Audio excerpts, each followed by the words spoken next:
6 games at the start of the season. The Chiefs will have to figure it out without Rashee Rice for what feels like the first half of the season. Lewis, from a schematic standpoint, we've seen this Chiefs offense start slow in recent seasons. We knew a decision was coming for Rice. Now we know 6 games. What's your level of concern for the function of this offense while he's out? Yeah, look, it's a big hit because Rashee is a multi-tool player, meaning he can line up at all 3 wide receiver spots. He can line up at the X, he can line up at the Z, he can line up at the E in the slot. And so that is a big component that they're going to wind up missing. But look, I think obviously Brett Veach understood that at some point during this season he was not going to have him. And so he had to go out and make sure that this wide receiver core was able to carry the load for however long he was going to be missed. And that means, look, Xavier Worthy and Hollywood Brown are going to have to really step up. Xavier is going to have to take another step in his development. Hopefully Hollywood can stay healthy.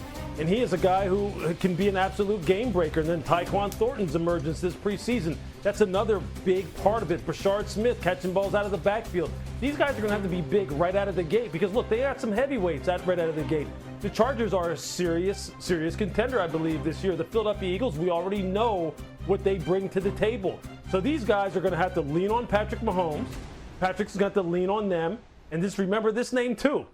Travis Kelce is going to have to step up right out of the gate and say, hey, look, I need to really carry the load here and set the tone. I'm a future Hall of Famer. I didn't have a great season in 24. I want to set the tone right. And what better way to do it, Jeff, right? I mean, when you're talking about the fact that he has to step in for the fact that Rashee Rice is not going to be there.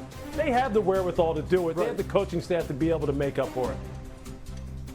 Yeah, not to diminish the 6-game suspension. The only thing I would add to that is that from the Chiefs' perspective, when you talk about personnel, they'd rather have these guys available at the end of the season than the beginning of the season like they did last year. They want to make sure that they've got everything set. So in a weird way, I hate talking about these suspensions and setting aside, obviously, the seriousness of the nature that led to the suspension. But just talking about the suspension itself, the Chiefs can look at this as a positive because they don't have to wait in limbo for that September 30th arbitration hearing. They can now get this out of the way for a team that will find a way to stack up enough wins to get themselves into the playoffs. And then the key for this team, like they didn't have enough time to kind of get cohesion with Hollywood Brown last year. They didn't have Rashee Rice for as long as they might have wanted. So they can now get all of these guys available at the end of the season, get themselves primed for a playoff run. Lewis, let's say it takes a minute or a few weeks for this offense to find its footing again. This defense allowed a league best 18.2 points per game the last 2 years. 2025, is it good enough to carry them again? Absolutely it is. Look, I think this football team, I've said this all along, this football team may not win as many games as they won a year ago. I mean, look, they only lost 1. Yeah. But I think they are better in 2025 for sure from a personnel perspective, 1 through 53. Defense, look, they've got young playmakers at all 3 levels. Brett Veach has done a fantastic job of drafting, and Steve Spagnuolo, the head of the defensive charge, has done a nice job, a fantastic job developing them. So think about it this year. They add a guy like Ashton Gelati out of Louisville to go on this defensive line along with Chris Jones, and there you see George Karlaftis on your screen. They are super high on Ashton Gelati. And then think about, now a new safety, Jayden Hicks, who's been there a couple years now in this system, and now he is ready to break onto the scene. Trent McDuffie is already a stud. Nick Bolton is already a stud. They are loaded, and I think this team, without a doubt, is built to withstand the kind of loss they're going to suffer with Rashee not being available early on. The Chiefs being better is a scary proposition. They allowed just 20 points 4 times all of last year in the regular season when their starters played. We're not counting Week 18 against the Broncos. Other receiving news, 2025, starting to feel like 2015 with some of these homecomings. Back to Skull. The Panthers traded Adam Thielen to the Vikings back up north where it all started for him. He was an undrafted free agent out of Minnesota State. And you see 22-year-old J.J. McCarthy gets another efficient wide receiver. Highest receiving percentage by receiver amongst the last 2 seasons, 150 targets. Thielen's 1, and then it's royalty. Amon-Ra St. Brown, Devontae Smith, Nico Collins, Jamar Chase. Jeff, the Vikings lost Rondale Moore, a free agency acquisition in the preseason. We know they don't have Jordan Addison for the first few games. How important was it for Minnesota to add some depth to this receiving room? Yeah, I mean, they're banged up across the board. Even Justin Jefferson dealing with a little bit of an ailment. Now, he'll be fine, but ultimately they had to find depth at the wide receiver position. Adam Thielen was a guy that there's been chatter behind the scenes that they were targeting for a trade. No one really necessarily, I think, expected it to happen. Or if you didn't expect it to happen, it's because you didn't think Carolina would be willing to give up the guy who's made Bryce Young as comfortable as he's been the last year. So I think that might have been the biggest mystery of this, but no question about it. It made perfect sense for the Vikings, not just because Adam Thielen is comfortable in Minnesota where he started his career, but also simply because he's the kind of veteran presence that will be very good for J.J. McCarthy when he does need this depth as a rookie starter. Lewis, a sensible move. How much does this move help Minnesota this season?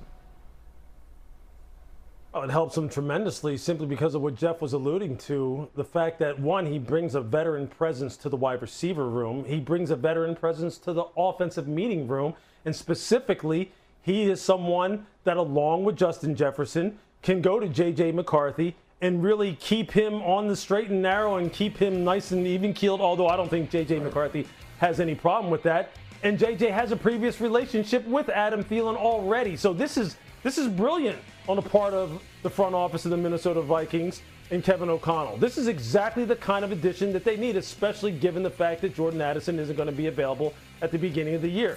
I think it just makes sense. I am all for making sure that you mix and match within different positional rooms in terms of veterans and young guys, because young guys need that leadership. Obviously, you don't want a bunch of exceptions, meaning older guys who are on the downside of their career, but you want to hit the sweet spot. And I think Adam Thielen going to Minnesota is one of those examples of hitting the sweet spot.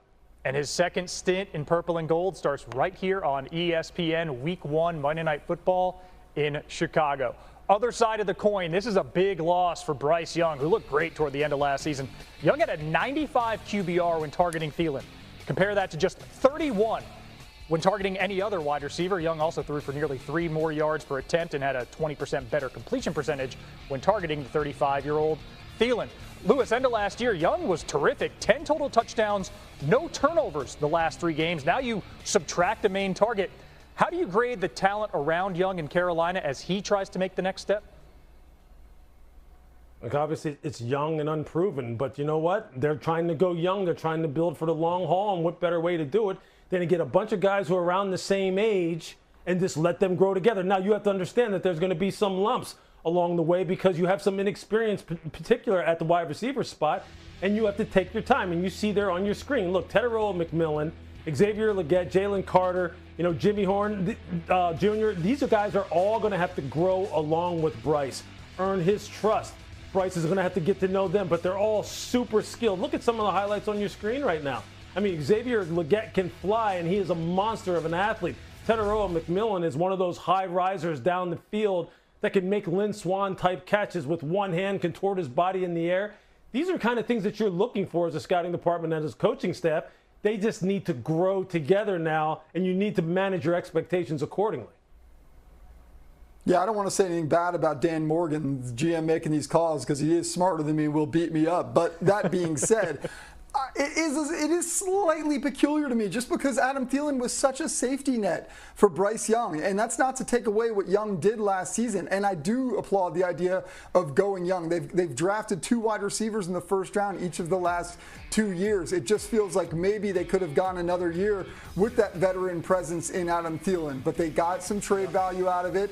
They feel obviously very good about these young guys. They want to move forward with them.